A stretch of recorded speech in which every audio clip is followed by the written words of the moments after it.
on tired legs. Before it kicks in, just don't forget to, if you enjoy this video, hopefully you do, hit the like button. If you think it's a pile of poop, don't hit any button. If you haven't already subscribed, please subscribe. Why do I think training on tired legs is probably one of the most important things that we can do for this kind of long distance endurance stuff? To me, training on tired legs is it's that sensation, you know. It's like everybody's experienced it after a hard weekend or a hard run, and you're meant to go out the next following day and it's sore and your legs are heavy and you're just like, nah, I can't do it, I don't want to do it, I'm just not gonna do it, and we stop, we quit. I learned, I suppose when it really kicked in was whenever I was training for the Ultraman triathlon, the 3-day triathlon. I would go out and I would do 7, 8, 9 hours on the bike on a Saturday, similar on a Sunday, and then on the Monday morning first thing I would have to do my run before work, and my legs would just be smashed because I would have a run on the Friday evening too, and they just would be, as I say, smashed, heavy, sore, and I'm like, they won't work today. Yet I would get out, I would run, and they would be sore and they would be tired, but I would do it. I would just keep running, and they would eventually loosen out a little bit. But the little voice that was in the back of my head going, oh, you can't do this, it's too sore, they're too tired, they won't work. It just started to fade and fade and fade, and over the weeks and months that I was training for that, that little voice in my head eventually just went, do you know what, he's not going to listen, so I'm not going to say nothing. And I get up on a Monday morning, and no matter how heavy and tired they were, they still worked. And that was a real mental switch for me in terms of just what the body could do, and that mind-body connection. And that's got me through all of my ultra races, all of my ultra running races, pretty much. That little voice. So now I know, no matter how beat up and how tired and how totally screwed I am, unless it's an injury, I know that I've got a really good chance of getting to where I need to go on tired legs. Yes, it's sore, yes, it sucks, yes, it's not that nice, but I still know that I can do it, and that it's gonna get me there. As I say, kind of now in my ultra running, certainly my first 100 miler, everything got really shitty, and I wanted to stop. And I say my first 100 miler, that was my first trail race at that stage. So the Feral Pig 2018, which nearly killed me. 2017, sorry. And you know, I suppose it was falling back on what I'd learned from the Ultraman, leading up to the Ultraman in 2017, was that, you know, yes, my legs are tired, yes, they're heavy, but they can either walk. Very seldom whenever they're really bad that they won't be able to walk, or at least walk, run, kind of shuffle. So that's what I had kind of taken away from that. Now, how I apply that to training these days is kind of every week. I think it's just good to top up that little bit of mental strength. By going, my legs are totally gone, but I'm still gonna run out and run anyway. Because let's face it, if we're doing 200 miles, your legs aren't going to feel good the whole way through. If they are, I want whatever you're eating.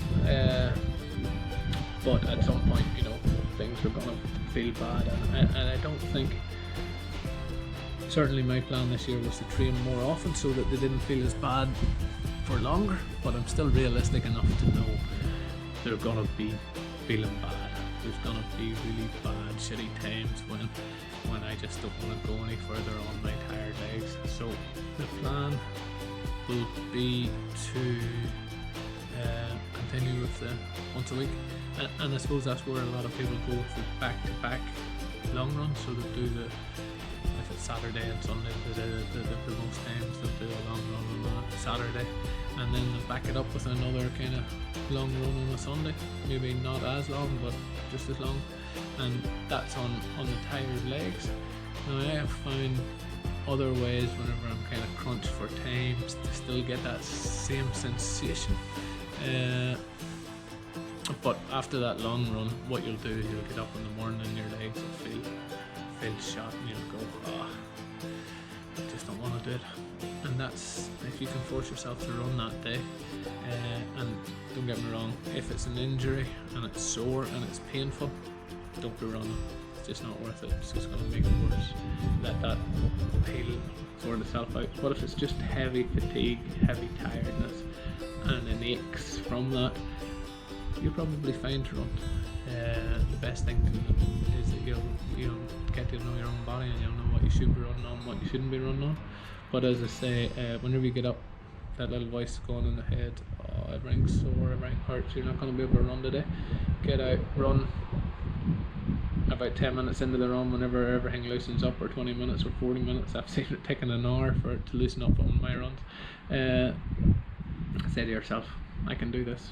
This is easy.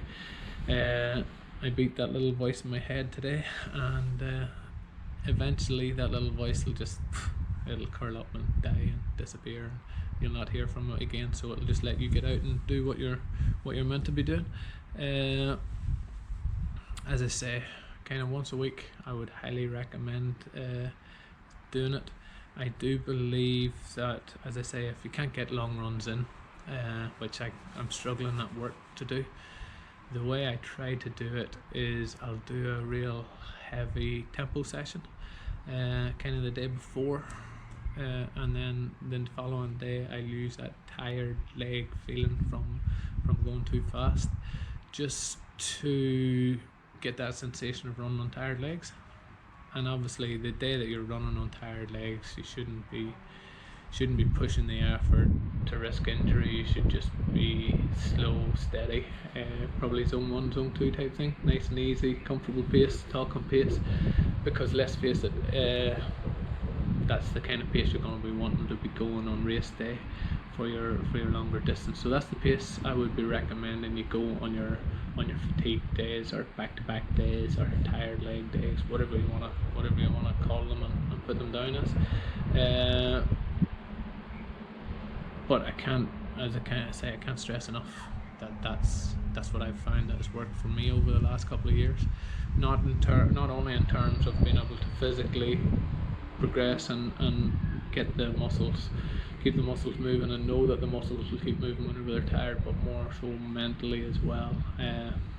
It's a great mental boost whenever you're in the midst of the shit, and the down periods and the low points of a long ultra trail run, that you know that you can still keep moving, you know that the body will still keep going forward, and you know it'll not kill you, you know it'll hurt, you know it'll be uncomfortable, and you know it'll be painful, but you know that you'll still be able to keep moving to that next aid station, that next checkpoint, that next kilometre, whatever you have in your head to get you through that next bit, that it will still work. So that's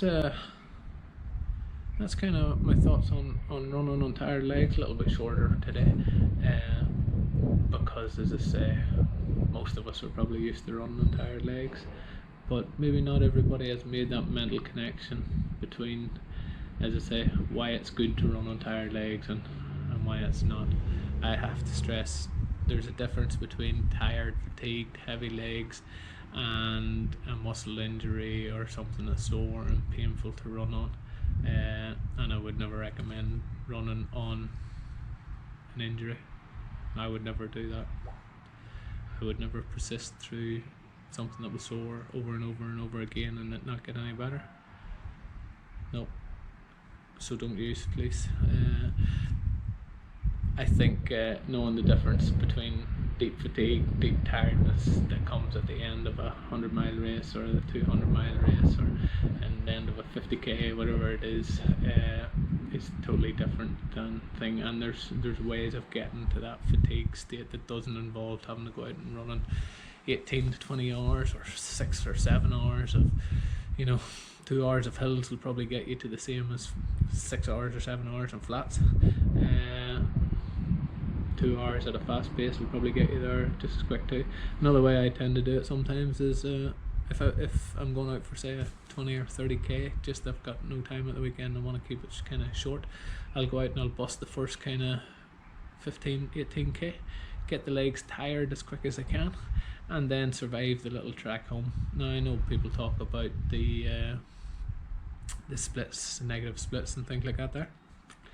As long as I realise in my head that this is the reason I'm doing it, I'm going out, I'm going to bust the first 13, 15, 18k, and then I'm going to survive the last kind of 10k, 12k home, then that's perfectly fine. I know that it's me getting used to running on the tired and sore legs. So as I say, let me know your comments below. Leave your thoughts on how you get to tired legs. If you find a benefit running on tired legs, or if you're a believer in just if you're tired, take a day off, which, as I say, a lot of experienced people that do very well and probably a lot better than me might actually have a point in doing that. As I say, it's just what I find that works for me mentally and with the body. So yeah, leave your comments below. Don't forget to hit subscribe, hit the like button, and also a link down in the videos below to ultramadman.com, where you can get some more tips and advice on gear and all things long. So yeah, thanks for watching.